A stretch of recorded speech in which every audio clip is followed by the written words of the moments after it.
I need the splits to Lando every single lap. Here's Noddy Cameron thinking, you don't need the splits to Lando, chap. You need the splits to the bloody Mercedes pair that are charging. But Carlos, 2 steps ahead of Noddy Cameron, he's thinking he needs to make sure that Lando is the meat in a Mercedes Ferrari. So I think that's genius. If they didn't back him, why did they give him a 2-year contract? That's the ultimate sign of support. To say, you may be nearing 40, Lewis, but we still think you can do a job. We still back you to win us world championships. So here's a nice 2-year contract and a big pay increase. That's the ultimate sign of support. Hello and welcome to another episode of the Shakedown. With me, as always, my co-host Shez and co-host Baxty. How are we doing, sirs?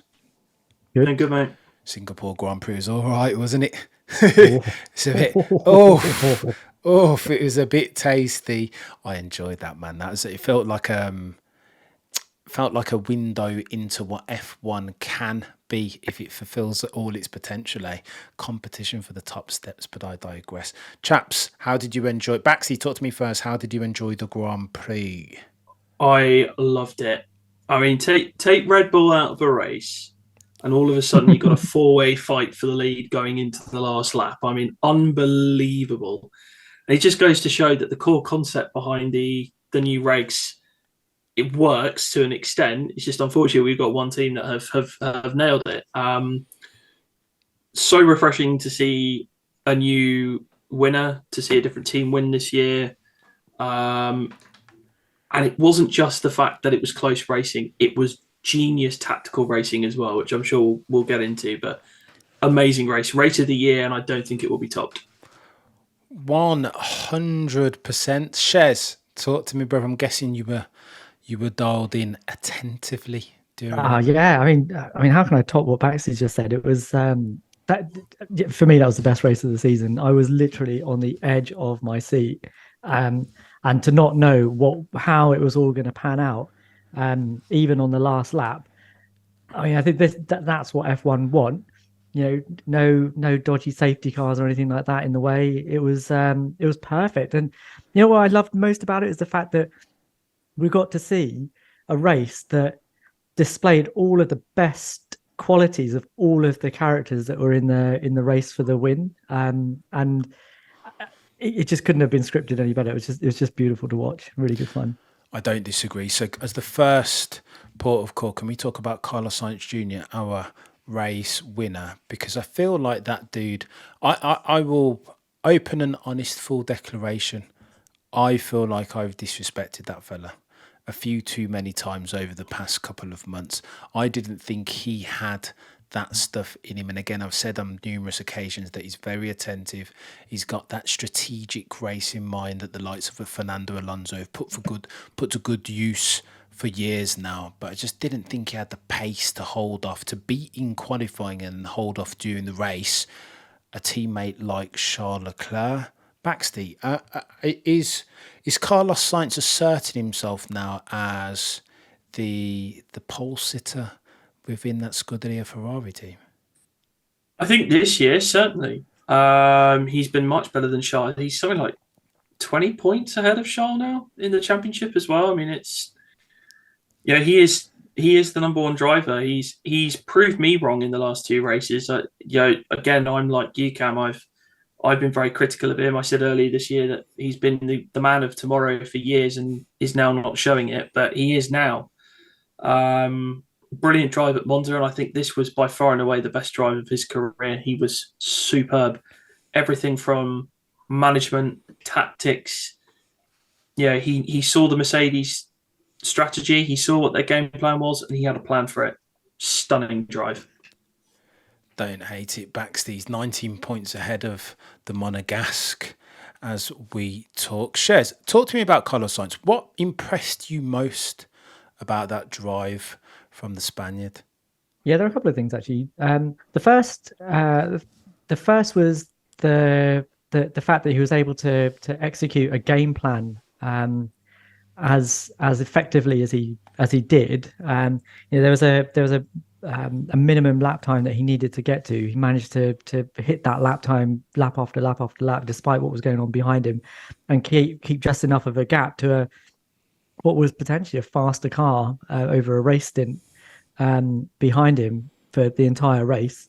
And then, I mean, just to top it off, that the lovely little I'm backing off to get 0.8 with the Ferrari bods asking him what he was doing and him saying, "No, it's all right. It's on purpose. Don't worry, I got this." Mate. That was yeah. I mean levels.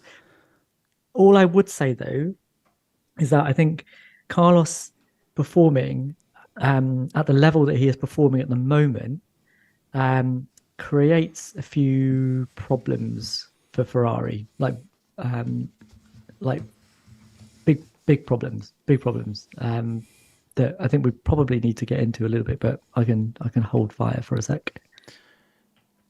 So you've glanced over, Shez, my favourite moment of the Grand Prix. I was just trying to explain it to my wife actually about Carlos doing the DRS train thing with Lando Norris, because I, for one, again, here's me doubting Carlos Sainz Jr. Yeah, I, for one, was like, Carlos, why? The message came across and he was like, I need the splits to Lando every single lap. Here's Noddy Cameron thinking, you don't need the splits to Lando, chap. You need the splits to the bloody Mercedes pair that are charging. But Carlos, 2 steps ahead of Noddy Cameron, he's thinking he needs to make sure that Lando is the meat in a Mercedes Ferrari. So I think that's genius. Well, two steps ahead of everyone. I mean, even the commentators levels. Were sitting there going, "Well, does he even know that the Mercs are coming?" Yeah, mate, that was. Yeah, I was well impressed by that. Yeah, that was too. A bit of. That was it was a little bit genius, wasn't it? Levels of race savvy that I'm not sure I knew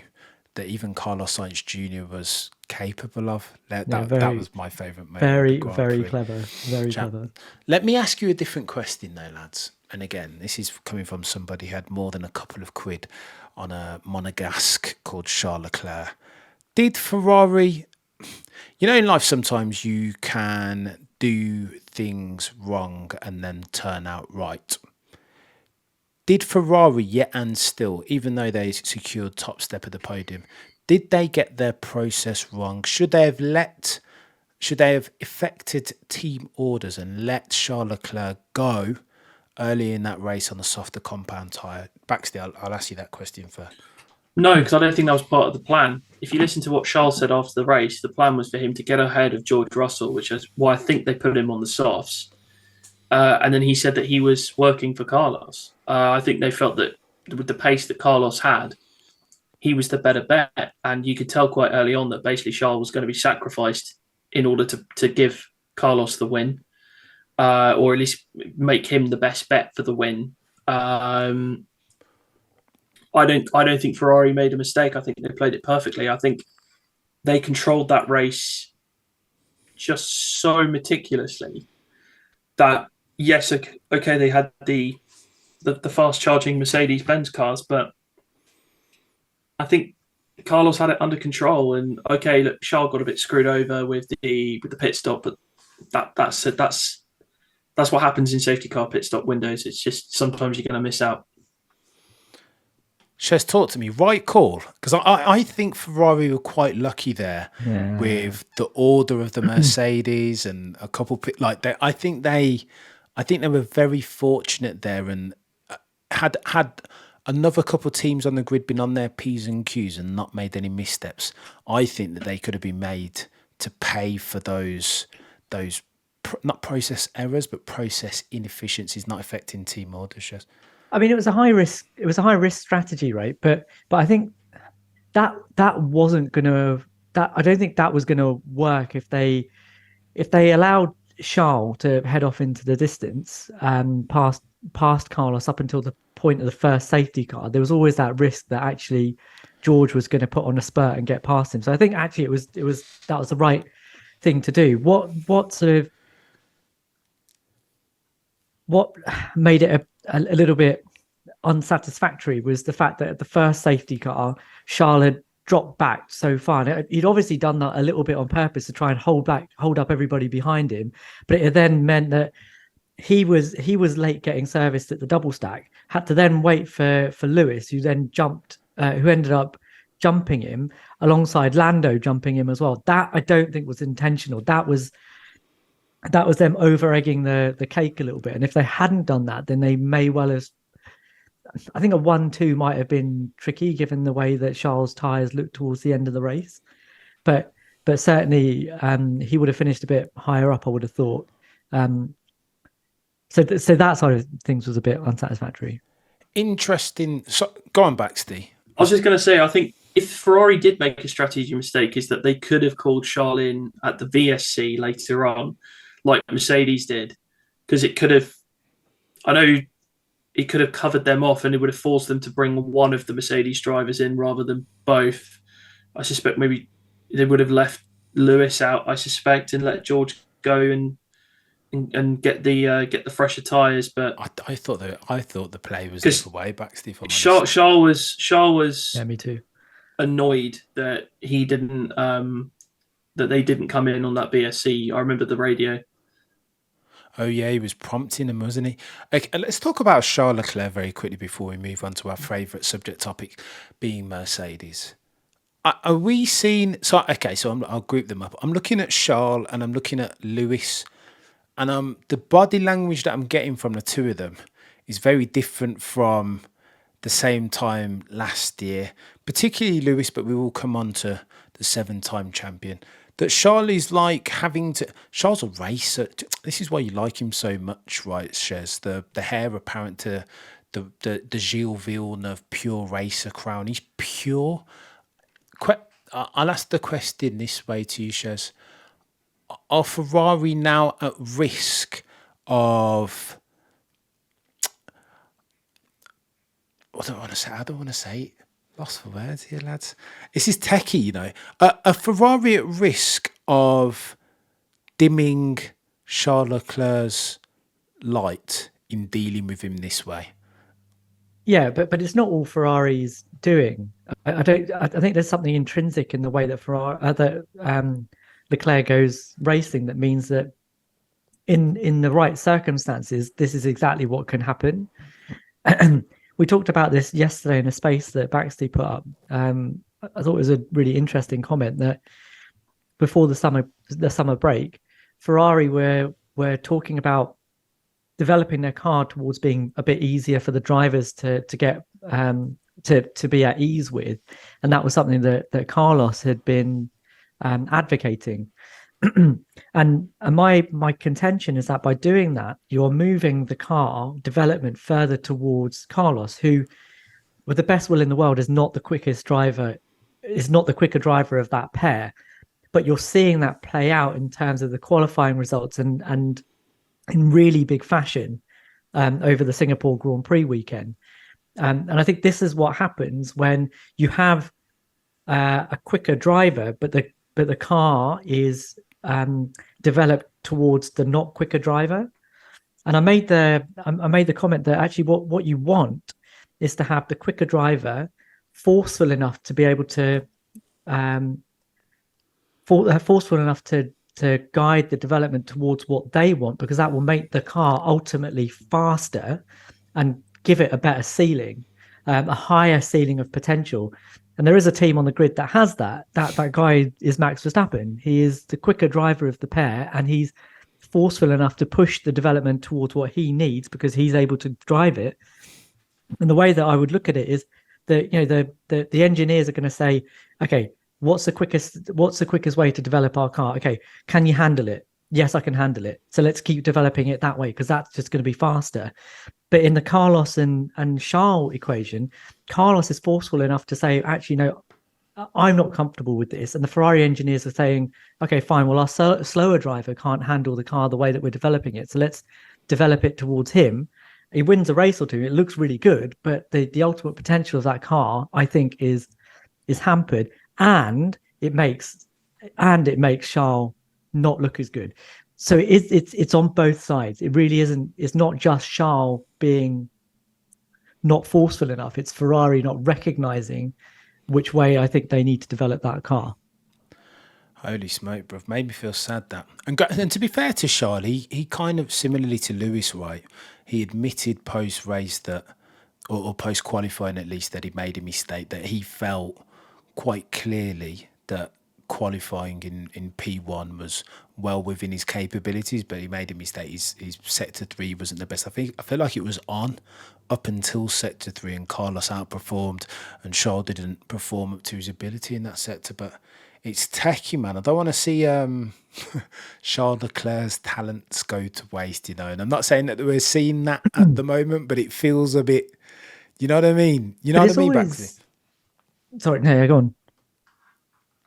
Baxter, are you reading? Yeah. No, it is an interesting one. I think, they've got Ferrari have got to make a call, haven't they? And maybe they feel for this year, when they're not in a championship fight, developing a car around Carlos to get data is possibly the right call. I think in a championship fight, maybe they would be backing Charles more, but because they're just nowhere near. I mean, their championship fight right now is to catch up with Mercedes, and right now I think they're on course to do that. But yeah, it's an interesting one, and obviously then you've got the backdrop of Charles's contract as well. Will he sign? Won't he sign a new contract? We'll have to see. But I think right now Ferrari are doing the right thing in terms of just developing the car potentially for next year. But if they're in the championship next year, will it be the best thing? Who knows? Techie. And shouts out to Ferrari as well for once not fumbling the bag, because I felt like we were looking at another disaster class for a while back there, but they didn't really, other than Charles, of course. There has to be one, but I didn't feel like we got the mega fudge up that we're used to from Scuderia Ferrari. Shez. Just to finish off the sort of mini point, I think Charles' placidity is gonna cost him ultimately, because what you don't want to do in that position is just go, okay, I'm quick enough to drive whatever you give me, because that isn't the play to get the quicker car. And that is, if Ferrari continue to develop the car around Carlos this season, there's no reason to think that they're not going to take those lessons forward next season and then carry on in that vein. And it puts Charles again at more of a disadvantage. At that point, you kind of have to say that probably is a little bit on Charles not forcing the issue. He does need to. He really does need to. But they... Yeah. Shez, I'd see that, and I'd raise you this. I just feel like it's and again, this is anecdotal, right? This is pure second-hand evidence. But when I look at Charles and he's giving those interviews, I almost feel like he's like not losing himself, but he seems like his body language reads very differently to the young Gilles Villeneuve type that we saw a couple of years back, right? He almost seems like he looks like the system has crushed him internally. He doesn't look like he's got do you know what I'm saying? It doesn't look like he's got the same joie de vivre that he had in previous seasons. And that upsets me, for want of a better word, Shez. I think it would be a travesty if we don't see that dude in the environment, the nurturing, caring environment, he does need it. The clear, you are our number one, go forth and prosper, sir. Because at the moment, I feel like the rules of engagement are becoming a bit blurry. You know. I take that point, but I think Charles in the car isn't different, right? He's still full commitment, full send, because he knows he doesn't have a car capable of winning a. Shez, I will, but again, Charles Leclerc. Tell me that Charles Leclerc of 12 months ago wouldn't have dropped it on pole this weekend. He would have he rarely would he be so. 12 months ago, Charles Leclerc, you give that fella a whiff of a pole position, and I thought my money was secure, chap. I was like, right, he's going to nail it. He's got the car underneath him. This is his track. Nobody's ever beaten him around Singapore. Nobody's going to beat this dude. Okay, so Charles Leclerc, Carlos Sainz had the form, and he had a bit of momentum over the past couple of weekends, etc., etc. The car's being built around him potentially, or he's developing it in his direction. Nevertheless, I still thought Charles Leclerc was an absolute shoo-in, at the very least, for pole. Now Carlos Sainz is beating Charles Leclerc around one of his favourite tracks, not for the race, set that off, that's possible. but for pole, Yeah, chaps, yeah. I think that's Yeah, that's I mean, the importance of that isn't lost on me, bruv. yeah, I mean, I take your point, but it was, 2022, the beginning of the season was a different time. Charles was definitely comfortable in that team. They had a car that was clearly, at that point at least, the class of the field, and he didn't have to do the things that he's having to do right now. And when you've got a car that, like, I feel like I do make a lot of excuses for Charles, and I wish I didn't have to, because I wish he'd just stick it on pole. But the fact that he made a little mistake, towards the end of the lap is characteristic of what he's doing. He's pushing a car beyond what it wants to do, because he feels like that is what it needs to do, and it leads to little errors. If he was in a car that was built for him, that even if it isn't comfortable for Carlos, and it was not clear of the field, but at least was in the running to be competitive every single race, I don't think you'd see the same mistakes. I can't bet the house on it, but that's the feeling I get from having seen what he did at the beginning of 2022 when that was the scenario. Not a good line of trajectory for the Monegasque. It's not. It doesn't bode well. Go on then, lads. Let's talk about Mercedes. It's inevitable as Max Verstappen prior to this weekend. That was apropos, wasn't it? Mate, we'll get onto Max, because he did feel a little bit for a while there. I was texting back, so I was like, mate, I really felt very inevitable still. But let's talk about Mercedes, chaps. There is a lot of chatter around the dynamic between George and Lewis towards the latter stages of the Singapore Grand Prix. I'll ask the question this way. To you, Baxty, first. With some clear air in front of him, and if Mercedes switch Lewis and George, do you think, putting on your hypothetical cap, that Lewis Hamilton wins that Grand Prix? No. I think P2 probably would have been as good as you'd hoped for, but I think that the problem that both George and Lewis had is that Lando Norris didn't play ball. In that Lando Norris didn't go for the win. He kind of was happy to stick it in second. I think if Lando had competed with Carlos, I think Mercedes would have been almost a shoo-in for a 1-2, let alone a race win. But because I think Lando saw what Carlos was doing, he held the Mercedes and he played ball and helped his old teammate. And it was, I think, regardless of who the lead Mercedes was, I think they would have struggled to win the race. I think, Lewis was stuck behind Lando in a DRS train for the entire first stint of the race as well. I mean, I'm sure we'll talk about the position switchbacks, but basically, to answer the question, no, I don't think he would have won. Shez, what say you, sir?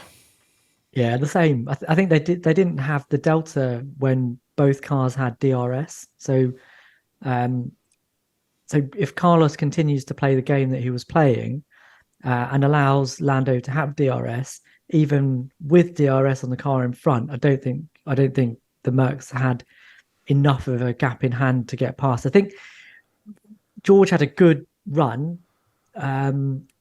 but the fact that the car is still a little draggy down that back straight when there was, the reprofiled bit of the track where I think we'd asked for DRS, but all 4 teams had said that they didn't want it. If there had been DRS down there, maybe George would have got past, and that makes it likely that Lewis probably would have got past as well if you'd switch the positions. But I think the way that played out, I think I agree with Baxty. I think it was probable that they would have finished, that the lead Merc would have finished third, possible that they would have finished second, I think first. By that point, Carlos probably had it under control. Oh, here's the thing, Shez. I don't disagree with what both of you said, and I struggle to see developing in real time. I feel like we were being sold wolf tickets, when both Crofty and Brundle were like, oh, I'm back in George, they're going to nail it. I was like, well, I feel like I've read this book a gazillion times before, and like the legend Murray used to say, catching is one thing, passing is another, right? It's always, I don't know, you can close at a rate of 2 seconds a lap, and then when you get there, it's anybody's guess, right? It's tough. But I identify with the furore of Team LH because I see why it looked to their eye that, okay, here, I'm not going to say Lewis would have won. I think that's daft, that's naive. But Lewis, at that latter stage of the Grand Prix, absolutely had a better chance of winning than George. And therefore, why not swap them? Why not swap them, Shez? Surely. 2 reasons. The first is that if you're looking at the gaps, when they came out the pit stops, the VSE pit stop, I think Lewis was about 1.3, 1.4 off of George. He quickly got it to about half a second off, I think, just to make sure that he had DRS, and kind of kept it at that level. So you could see that George's time to Charles was dropping like a rock, but Lewis kept within about half a second. He sort of closed it in a little bit, but you're always going to close in a little bit on the guy in front when they're having to negotiate another car, especially when you've still got DRS at the same time. So I think that muddied the waters a little bit. I mean, Lewis was never in clear air, but he was always the second guy coming. So even when he got past Charles, it was going to be a little bit easier because Charles knows that the other guy is coming, and Lewis kind of knows what to do to get past him. That for me is the sort of technical reason why I don't think it would have made that much difference. But a difference nevertheless. This is what, right? So you could have. It wasn't. It's indisputable to me that Lewis had a better chance. All weekend he'd been slower than George. And props to George, right? If you're going to have Lewis Hamilton under manners for like 95% of the weekend, then that's worthy of praise. Absolutely. But I think similar thing to Ferrari. I think Mercedes deserved just a smidgen of criticism here. I know the reason why they didn't do it, because it would have been a landmine in the post-race debrief, right? How do you explain that? And plus, George isn't having that. He wouldn't have done it. No, he absolutely wouldn't have done it, which would have been the source of the landmine and the combustibility, etc., etc. But nevertheless, I think I see why Lewis Hamilton fans are aggrieved, right? Our guy has the speed. Get him in front. Do like they did Bottas and Lewis a couple of years ago. Let him in front. If he can have a nibble, then he has a nibble. If not, then we switch the places back. Right or wrong, Baxty? No, because it goes against the Mercedes philosophy of let them race. That's always been their philosophy. You know, to understand the Bottas situation is that by the point that situation came about, Lewis was the championship contender in a fight against Ferrari. So it made sense for them to make that switch.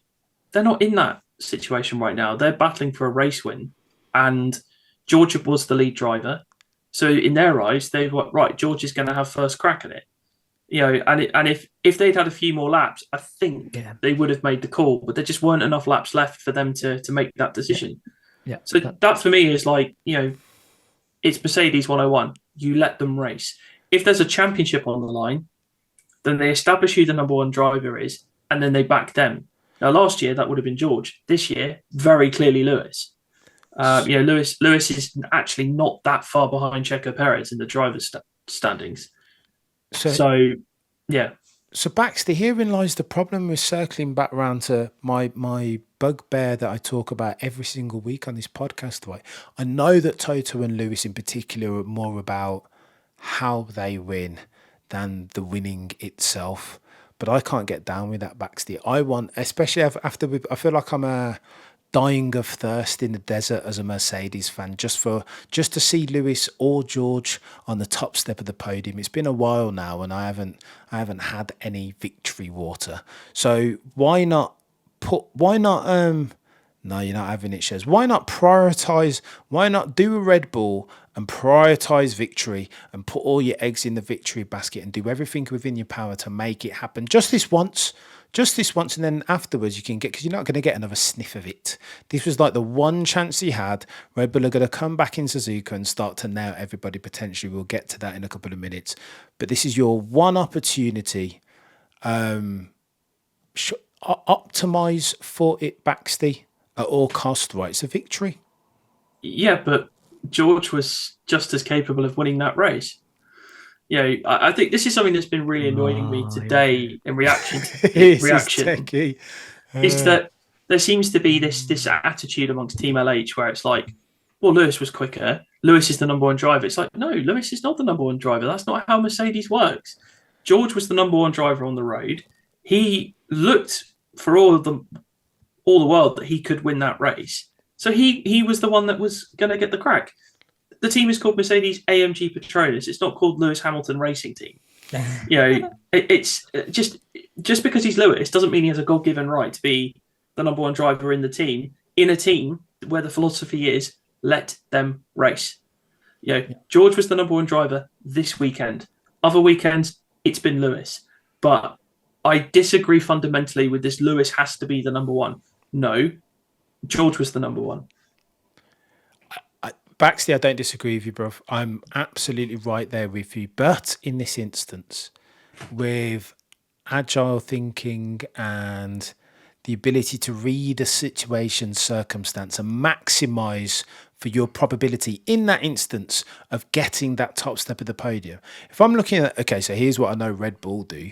If that's Red Bull, I think they're switching them quick. I think they would see that coming and be like, you know what? It looks like Lewis has got, for whatever reason, right? We can argue the toss afterwards. It looks like at this stage of the Grand Prix, Lewis is the especially when Red Bull weren't the Red Bull of today, where they were winning record like bloody 10 win streaks for Max Verstappen and 21 or whatever it is. When Red Bull were like scraping for crumbs, when victories meant something to them and they weren't just rocking up and getting them every single week, they would do anything. And again, I'm quoting Christian Horner from the Netflix Drive to Survive, right? If you want something, you will do anything to get that. I almost feel like if that's the way that you move, then it's almost like you don't really want it enough, Baxty. No, I disagree with that completely, because they had deliberately saved themselves on both cars a set of medium tyres. They took advantage of the virtual safety car. They went with the high risk strategy, but due to the brilliance of the guy out front, they didn't get the job done. Like this, we've been criticising Mercedes all year for having conservative strategy. The one time they have an aggressive strategy, they're getting criticised again because we didn't win the race. Well, sometimes you can't account for your competitor outsmarting you. And that's what Carlos Sainz did. Sometimes we just have to put our hands up and say, you know what, best guy on the day one, and that was Carlos Sainz. Mercedes do not have a God-given right to win. They have to earn it. They nearly did yesterday, very nearly did, but there were other factors that they couldn't have accounted for. And that was Carlos Sainz. Bloody Nora Baxter, you're ironclad here, but I'm not doing the normal. Absolutely, they're worthy of. They rolled the dice and they were brave, and sometimes he who's bravest doesn't win. I would have just loved for them to push on. It's only like 5% worth of criticism that I'm leveling at them. In my mind, as somebody who's super process focused, right? I think you can argue that the case, especially because of what ultimately happened, but this is me getting outcomes focused again now, especially because of what happened in the end with George, right? That's almost like the vindication of Team LH saying, well, I told you should have let Lewis go. That was just wasting time. I just think there was an opportunity there for them, not necessarily to win, but to optimise for their chances of winning more than they did. Shez, talk to me, bro. Okay, so there's a counter argument to that. The first part of that is if Lewis wanted to be the lead driver on the track at the point that he was fastest, the job he should have done was on Saturday. He shouldn't have let George dunk 5/10 on him, or 4/10 or whatever, and 3 places on the grid. You can't be slower the entire weekend and then at the point that you're quickest expect to be switched around. That's just not how it works. and there isn't really a guarantee that Lewis would have won the race from where he was. Okay, we're talking hypotheticals, but there's enough counter evidence to say that wouldn't have happened, to say that it's more of a risk and create disharmony to switch them around without the outcome that you're looking for. And the other thing that you could say is, well, if we're talking about letting a guy really have his go, why didn't they get Lewis a back off? Why is George having to look in his mirrors whilst also trying to get past the guy ahead? Agreed. I agree with that. I absolutely agree with that. Do one or the other, though. Do you know what I mean? Don't do this halfway house thing. Yeah, but I think that the argument that's out there at the moment is that the only answer was to switch them around, whereas I don't think that is the only answer. No, not at all. Yeah. But what question are we asking though? That's what I'm saying. Like, you've got to. I'm not talking about the win necessarily, because I'm a firm believer that even if they had done the switcheroo at the very start, like not at the very start of that last stint, I don't think Lewis would have. I just don't think Lewis would have. It probably would have got Lando, but I don't think it would have got Carlos. But again, that's if he'd got Lando, he would have got Carlos. You think so? Yeah, because Carlos said he had to do what he had to do to keep the Mercedes behind him. He knew he was a sitting duck. Yeah. But time-wise, Baxty, I think he would have had towards the end of the Grand Prix. I think he would have been a lap or two that he would have needed. Yeah, lap it and a half might at best. potentially with time, because I think when we're saying that, because obviously people say, well, hang on, you just said they would have got. I think Lewis probably would have got P2 maybe on the last lap, whereas if they'd done that switch, in order to, if they'd done it from the start of that stint and said, right, George, look, we think Lewis is going to be quicker, we're going to let him go, then I think he probably would have passed, and he would have passed Carlos to win the race. But I just think, Shez absolutely got it nailed on. Lewis was not good enough on Saturday. Yeah, and Lewis admitted that himself. He said, I'm not doing a good enough job on Saturdays at the minute. He didn't set the car up right. And George had been superb in the race up until that point. I think he could have been a little bit more aggressive with trying to get past Sainz in that sort of post-safety car stint when he got past Leclerc. But we'll have to see how. We'll never know how that one would have played out. But actually, I think the passing Carlos, it depends a little bit, right? Like if Lewis had spent 2 or 3 laps trying to get past Lando, I think that probably would have dulled his tires enough that Carlos would have just about held off. I think that's probably what would happen. Potentially, If he gets past immediately, like snap, and he's passed, I think you're on. Yeah, I think then all bets are off. But if there's a bit of a delay, and that's why I think that Carlos giving Lando DRS behind him puts that result in question. I think it would have been much more difficult for Lewis to get past Lando with the DRS and less of a delta. Well, he spent most of that first stint, sat behind Lando with DRS because Ferrari were running Charles Leclerc as the DRS train. I've got to say, I really enjoyed that first stint because and the second stint, because I think it's really fun watching Lewis's times. I don't know if you guys watch the live screens as you're going. Sometimes that's all I watch. I'm not even watching the actual race, but like there's always one little point in the middle of a stint where he'll just absolutely go for it. He'll be within like 0.3 of the guy in front, won't get past, then back off, and you think, why? Why did you do that? And why did you wait for the other guy to get DRS on the guy in front of you before making that move? Could you not have done it when the guy didn't have DRS? That's the point when he's just come over the radio to Bonner and said that my tyres have gone off, right? yeah. And then gone and done exactly the opposite. But I mean, I'm not driving the car, so I have no idea. True, right? This is true. Go on then, let's talk about Lewis a second. And in the same vein as we talked about Charles Leclerc earlier, I felt like dude was super magnanimous in defeat, almost too much so. Like you said, I wished that George had won and I didn't do a good enough job in qualifying, and I should have put it on pole, which maybe wasn't the most magnanimous. But I feel like Lewis, again, he kind of struck a bit of a forlorn figure, very similar to Charles, particularly after the race. He was just like, I think he was ruining what was clearly a victory opportunity, right, Baxty? Yeah, absolutely. I mean, I have no issue with a driver kind of going, yeah, I probably could have won this weekend. Like, yeah, I've got no issue with how Lewis was after the race. I don't think he was anything like Charles was. I think, you know, yeah, Lewis, if he'd done a better job on Saturday, probably would have, or well, not would have, but would have had a much greater chance of winning the race. I mean, look, we haven't touched on it yet, but I mean, come on, that decision by the FIA to say you need to let Lando Norris past was hot garbage.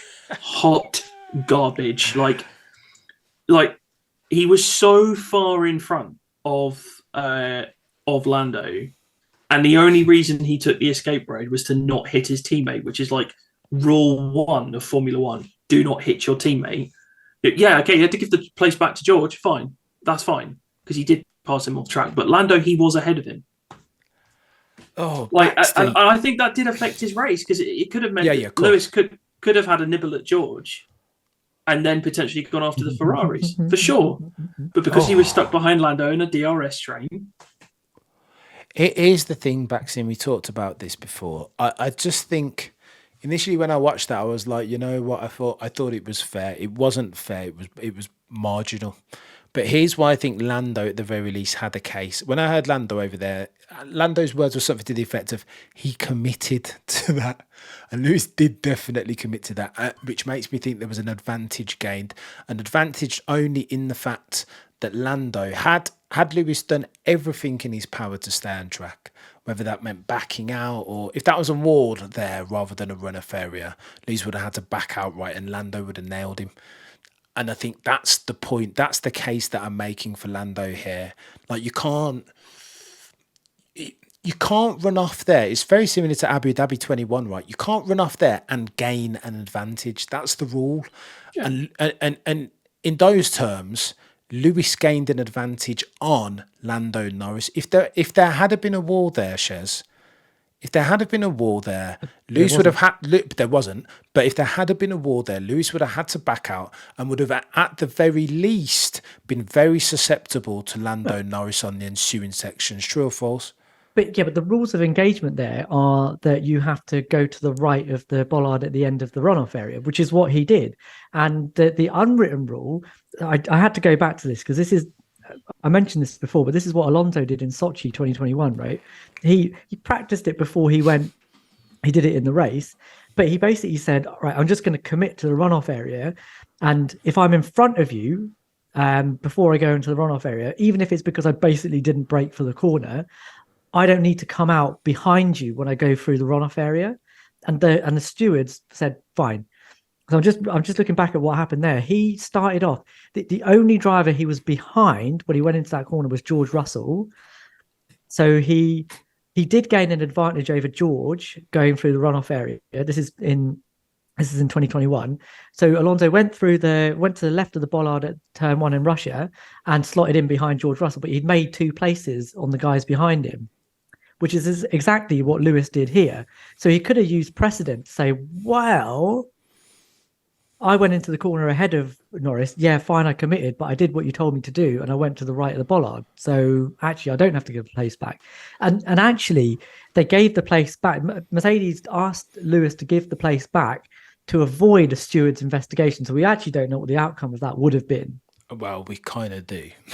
Yeah. That's why. Yeah, they would have that when these negotiations. I mean, this is the whole consistently inconsistent. Yeah, absolutely, Shez. But when those negotiations happen, there, I think it's like, well, you give the place back, or the penalty that we dole out to you will result in you having to give that place back, right?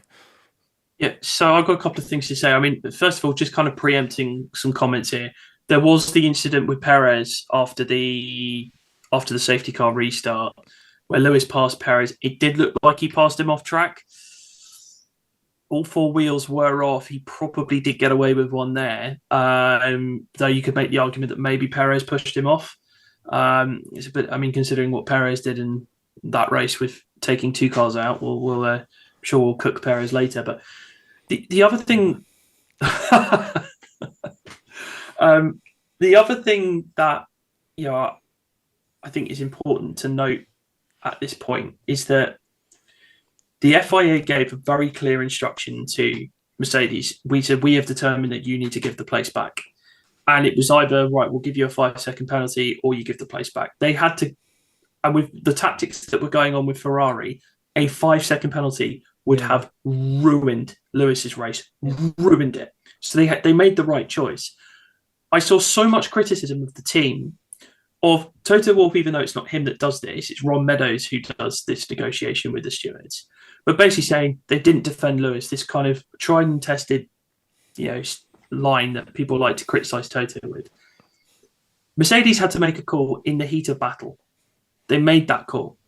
I think it was the right call because it meant that Lewis could get a podium. With a 5-second penalty, he's finishing behind Max Verstappen. So they had to make a call. And to say that they're not backing the drivers is just ludicrous. It's just a ludicrous call. People saying, Toto's not calling it out after the race. Well, pick your battles. They still got P3. They still got a podium. Go on then, Baxty. I will counter you on the Lewis support thing because I've said for the longest that, okay, so let's differentiate and be precise. I don't think I would like to see Toto speak out and up a bit more in favour of Lewis. Brilliant example, case in point, Monza 2021. And again, that was only a couple of weeks or a week after Silverstone. And I didn't hear anything like what I expected to hear from Toto as far as putting the heat on the stewards for like Sir Alex Ferguson always used to. It might not be that's not the Baxty, that's not to say those are the rules of engagement for Mercedes. That's not how they move.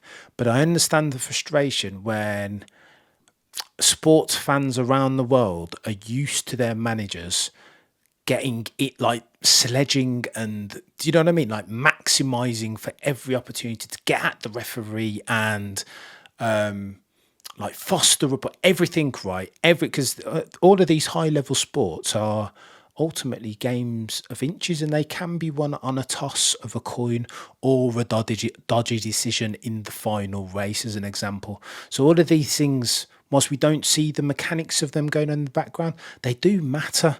And I understand, I empathise with the frustration on Toto, even though that's not his modus operandi. What I will say on the Lewis Hamilton thing, how comes he's on the bloody podium and the team aren't there? If I agree with you, Baxty, but if you're right, if Mercedes are doing all they can do to support Lewis Hamilton, how come this fellow has been on the podium 2 times and there's been not a Mercedes team member anywhere to see to celebrate? It reminds me of Carlos Sainz a couple of years ago or a year ago when he bloody won at, was it Mark? I can't even remember where he won, and there was Silverstone. So there you go, Silverstone, and there were no bloody Ferrari. There was like 1 or 2 Ferrari people on the wall celebrating with him. I think, Baxty, that's a bad look. And if ever we don't know, this is massive conjecture and speculation, right?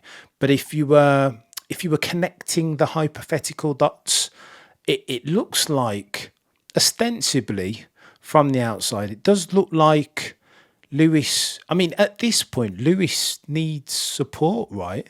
Like he's getting older and he's coming towards the tail end of his career. He's fighting a beast in George, and the car's they're getting there. It's getting better, but the car's still not perfect. And we'll see that again at Suzuka next weekend. Support this man. And from the outside, Baxter, I can see why people are getting a tad frustrated with what they're, not necessarily Toto, but with what they're seeing as far as the support and the infrastructure being given to their driver, Lewis Hamilton, right? Well, I've got a couple of things to say on that. I mean, first of all, we don't know the reasons behind the podium. I mean, I had people screaming at me today on socials. It's just like, look, it's probably not that deep. They probably had, they just had a car crash. They need to go and recover that car. So okay, fine. But if they didn't back him, why did they give him a 2-year contract? That's the ultimate sign of support, to say, you may be nearing 40, Lewis, but we still think you can do a job. We still back you to win us world championship. So here's a nice 2-year contract and a big pay increase. That's the ultimate sign of support. Sometimes, things happen during the course of a race weekend that mere mortals like us don't know. We don't understand the ins and outs of a race weekend. We don't go to the F1 paddock every week. We don't work in the sport. We're just outsiders. For them, there's probably a very logical reason of, well, no, we had this, and that's why we couldn't do it. Yeah, no, it's a fair point. Ironically, it was a similar thing on the podium at Australia, right? A course around which George Russell didn't finish either. So maybe there is rhyme to your reason, Baxty. I don't know, but I understand. I'm not saying that that's the right thing, but I get it ever so slightly. Yeah. Right, lads, let's talk about Red Bull very quickly as we round third base. Why would they say slow, Shez? What was going on there? Were they cheating and got caught out by the technical directive TD018 in a way that the previous one, TD039, couldn't catch them out? Or was it something more insidious going on? So, I mean, TD18, I think I can understand why, but why people might think that. But I think the characteristics of this track wouldn't have highlighted a deficiency in a flexi wing necessarily. To no. Go on. No, so no, go on. Let me not interrupt you, Shez. You finish your point, and I'll try and. So I think having a flexi wing here wouldn't have bought you the advantage that it would have at somewhere else necessarily. That's my argument there. And there were other reasons in the way that the track was the way that the track was set up, the bumps in the track, and the way that Red Bull like to run their car, and the way that they have the underfloor and the rear suspension set up, that basically made it that in the words of Martin Brundle, there wasn't a way that they could get the tyres to talk to the track. Brilliant for Martin there. I love it when he gets techie like that. Baxty, talk to me, sir. Well, I mean, look, I think this was a freak result. I think it was an anomalous result.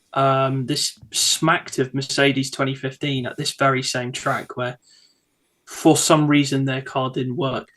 I must confess, I did actually watch a really good video on this earlier. By this guy called Cameron F1, where he kind of delved deep into this, and I'm sure we'll put that link in the description somewhere. But I mean, in fairness, like, I think Cam, you nailed it. I don't think it is the technical directive. Christian Horner said that they didn't actually change any part of the wings. That wasn't affecting them so much. Just there were other factors at play, as you put it. Track surface and perhaps the not having we obviously had the reprofile track as well, may not have helped them. But yeah, it was odd. But they showed that they had good pace in the race. I mean, if that first safety car hadn't have happened when it did, I think Red Bull might have had a chance of winning. Mate.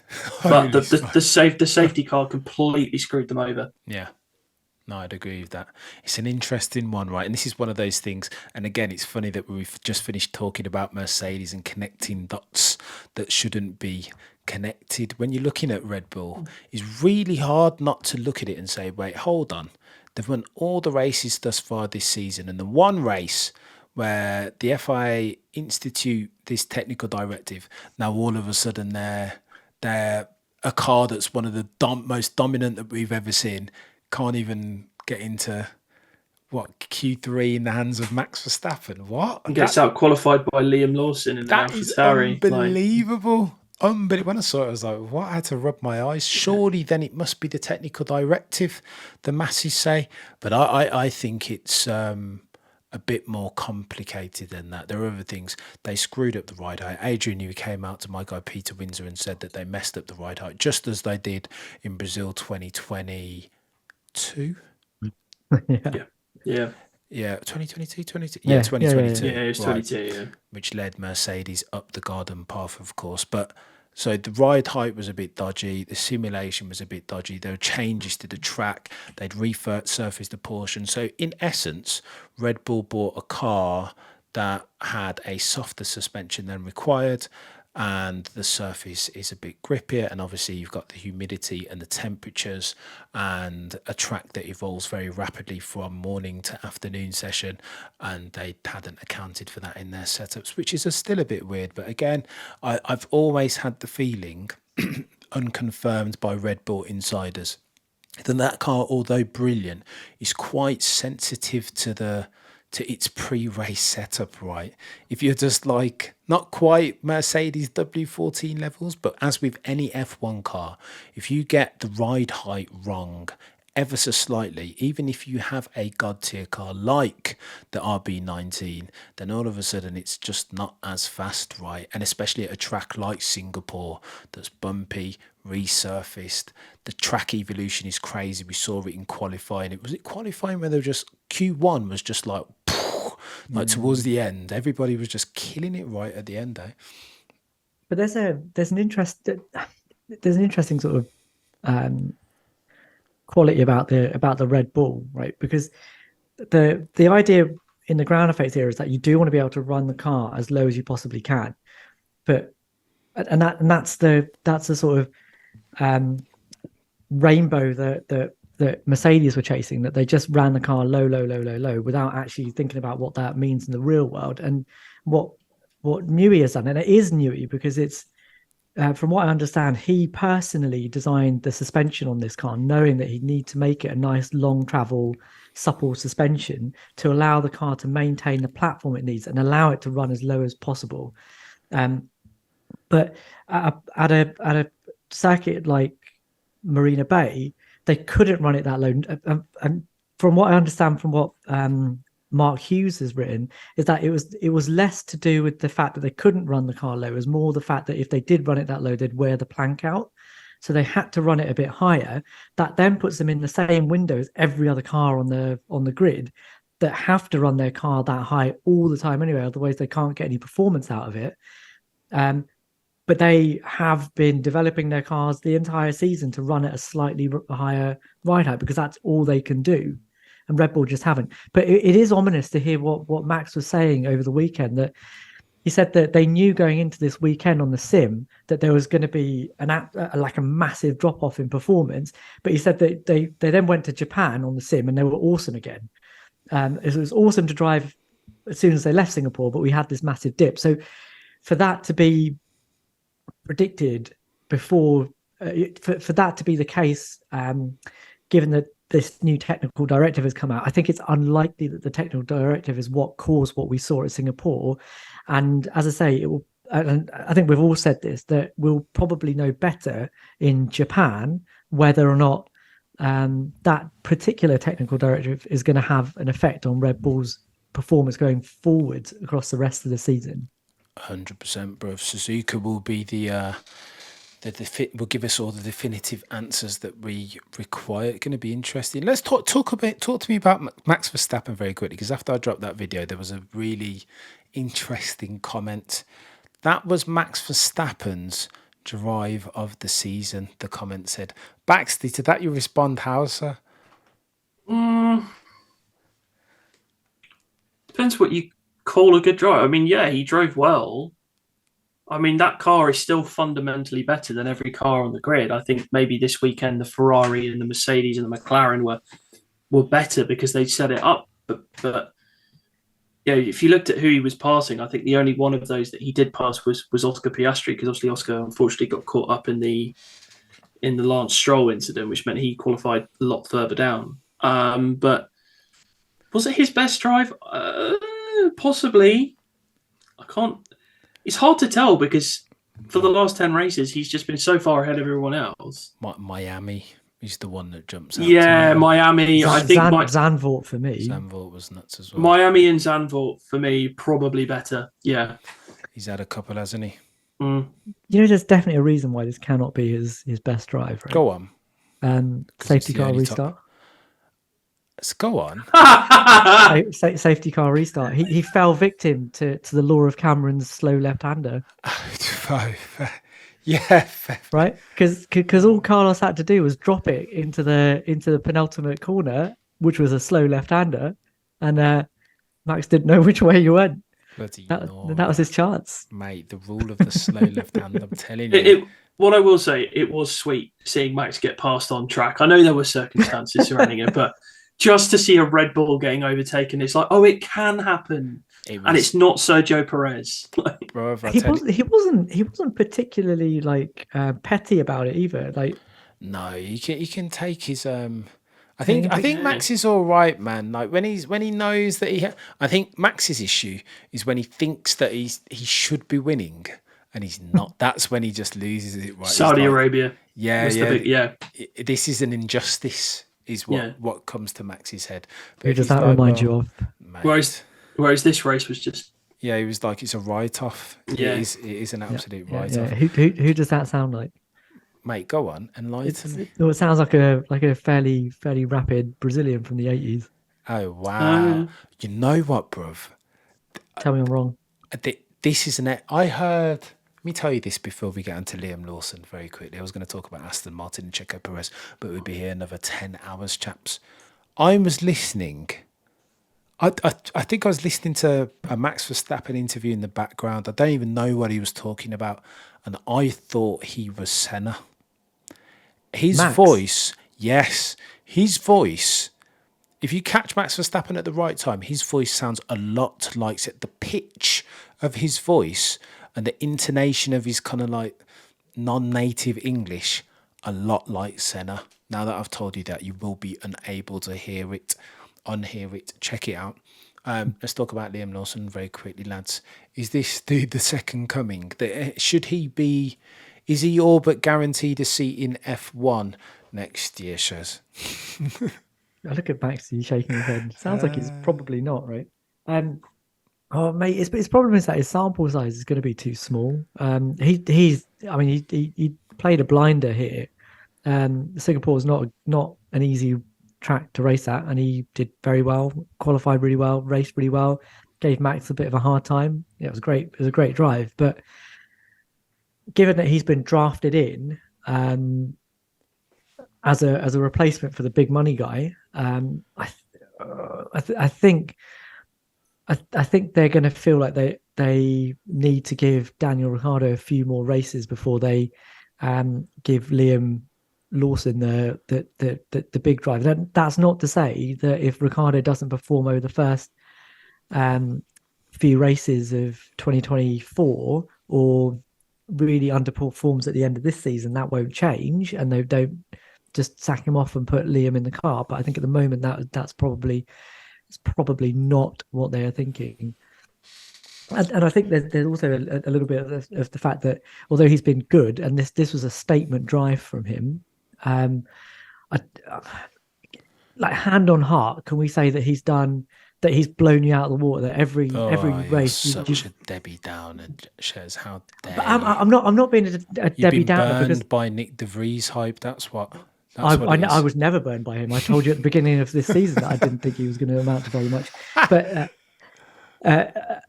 I think with Red Bull especially, unless you're like doing something, unless you're peaking every single race, and they've done that through Seb Vettel, through Max Verstappen, through Alex Albon even.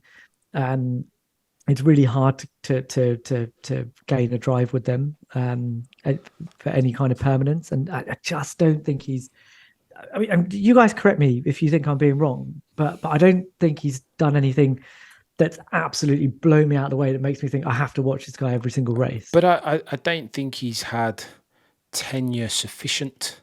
It's not how they work, though. I don't think that's how they work. So, rumour mill Baxty can kind of come in. So whilst Singapore was going on, before Singapore, there were rumours basically saying that Yuki was going to be dropped and moved to Red Bull's senior team as the reserve driver, and that Liam and Daniel Ricciardo would be the driver pairing. Earlier today, Amos reported that Yuki Tsunoda will be confirmed this weekend for 2024, and that Daniel Ricciardo will get the nod over Liam Lawson. So all of a sudden it's gone from Yuki Tsunoda leaving to Liam Lawson now being left without a seat, which to be honest with you, I don't see what more Liam can do to get a seat. I mean, okay, yeah, he's going to have 4 races because he's doing Japan this weekend. It's a lot much bigger sample size than Nick de Vries had. He's gone up against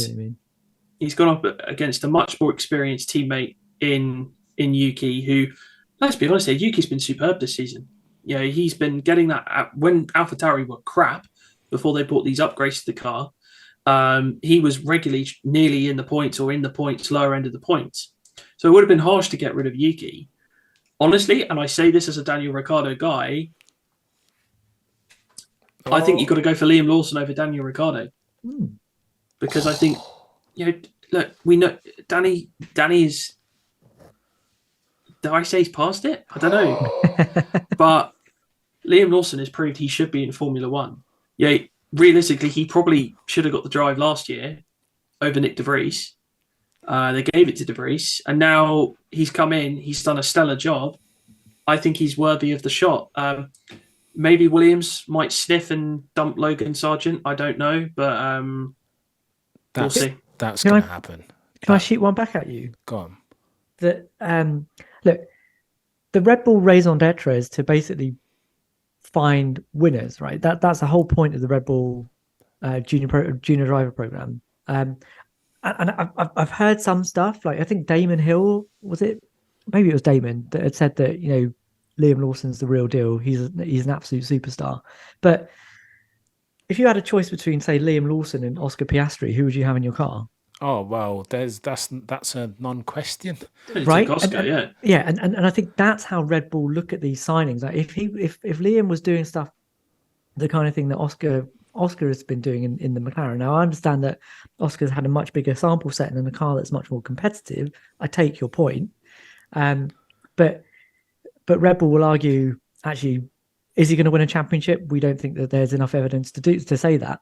So we have a guy who has won 8 Grand Prix, and if we get him back to his absolute best, he could potentially give Max a hard time in the car, in the other car. Now, whether that's true or not, I don't know. But you want to to put my accounting cap on for a second. Due diligence. Well, not just your due diligence or what have you done for me lately, but you will assess a company's value based on its projected future earnings, right? And how many years has Daniel, not to get all ageist on us, but how many years has Daniel Ricciardo, bless him, honey badger legend, guy that I love to death, how many years has this fella got in the sport? So it's almost like it's a no-brainer, right? It sounds burn Cameron at the stake for the sacrilege. Go on, Baxty. But the thing for me is that hiring Daniel Ricciardo over Liam Lawson would be a very un-Red Bull decision. Agreed. Red Bull is all about the youth. Let's not forget how ruthless these guys are. They sacked Jean-Eric Verne to bring in Max Verstappen and Carlos Sainz whilst moving Danny Kvyat up to the Red Bull team. Jean-Eric Verne, who was highly regarded by a lot of people, went and won back-to-back Formula E titles before it was a world championship. So for them to then all of a sudden go, well, we've got a really good young driver who's in contention to win Super Formula in Japan, and I think previously got shenaniganed out of a DTM title as well. I think that was Liam Lawson. This guy is good enough, and he should be given the chance, like they've done previously with Pierre Gasly, with Alex Albon, to drive in that junior team, like Kvyat, like Vettel, like Verstappen, like Carlos Sainz. Give these guys the chance and to be competitive, because you never know. If Sergio Perez gets booted out the door, he might get a Red Bull drive. It would be too soon for him, but he might be in contention for that because he is very, very good. Can you say silly season? It's going to be very exciting. Another thing I keep hearing, lads, before we sign off, Lando Norris. Have you guys been hearing the same thing? Somebody said it. Yeah, right. So Lando Norris replacing Checo Perez 2024. Holy smoke. Over 24? I've read two different stories. I read 25 and I also read 24. Oh, I don't think 24, because I think they'd have to pay a lot of money to get him out of his contract because, of course, Lando signed that McLaren contract without a release clause. I think that's nonsense, though, Baxty. I think release clauses. Yeah, really. You can always buy someone absolutely, out of their contract, right? But it just makes their life harder. Just makes their life harder, yeah. But it's not like Red Bull are wanting for a spare couple of pence. When they want them, man, they usually do everything in their powers, unlike Mercedes, to get them. Jenson Button in 2004 paid his own money to buy himself out of his Williams contract so he could carry on driving for Honda. I still think it's bonkers that Jenson Button ever drove at I saw him in the seat the other day. I was like, nah, that didn't happen really. This is a glitch in the space-time continuum. I don't remember Jenson Button driving for Williams. That was a fun season. I 2000. don't even remember it. I do. Bonkers. Yeah. Chaos. Yeah. Anyway, chaps, it's been a good episode, man. I've enjoyed your company, chewing the F1 fat with you. As per usual, thank you guys for watching. If you are listening on a podcasting platform, you know the drill already. Scroll to the top, 5-star review, por favor. If you are watching on YouTube, like, comment, subscribe. Let's keep this conversation going. For co-host Baxty, for co-host Shez, I've been Cameron. We'll see you same time, same place next week. As always, remember to look but never stare. Peace.